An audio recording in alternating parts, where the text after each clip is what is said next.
E nós estávamos falando no último vídeo a respeito de doação.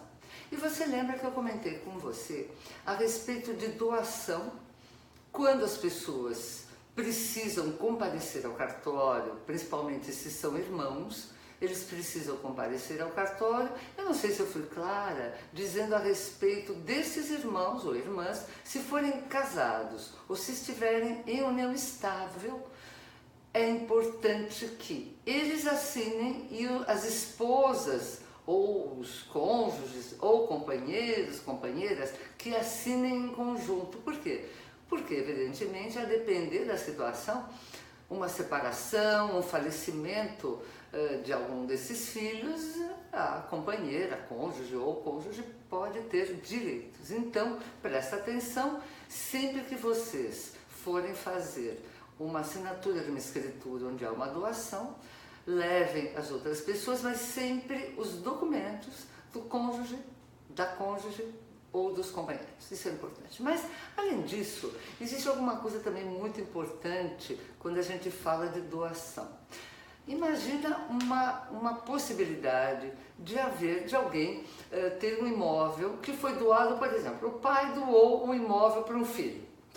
Este filho ou se casa ou está numa união estável. Essa união estável pode vir a ser reconhecida ou não, mas vamos interpretar e imaginar que esta pessoa, os dois estão juntos, o pai fez uma doação em vida, enfim, ou ele recebeu por herança este imóvel, não tem problema. Mas a doação já está feita.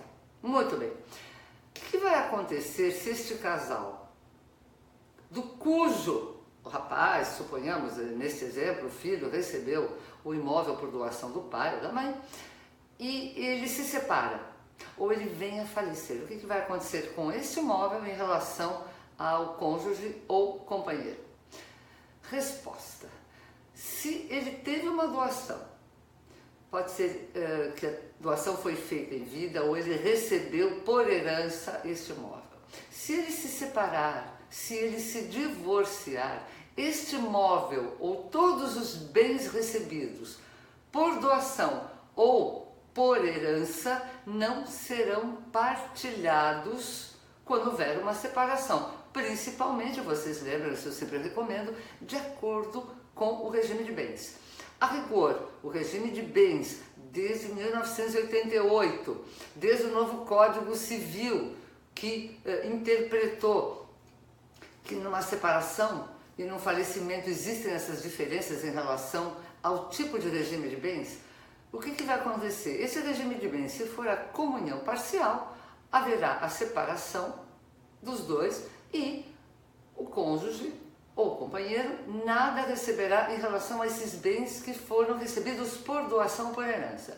Agora, se o casamento ou a união estável ela for confirmada e ambos tiverem, por exemplo, com comunhão universal, todos os bens serão divididos, portanto, este imóvel que foi doado também será dividido. Se a eleição for pela separação de bens, nada será dividido, nem os imóveis, nem os bens recebidos por doação, por herança, e nem aqueles adquiridos à constância do casamento ou da união estável.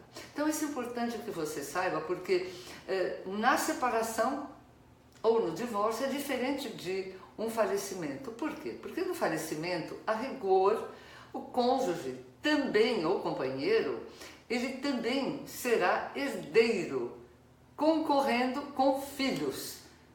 Filhos daquele que faleceu, evidentemente, tá? Então, isso precisa ficar claro.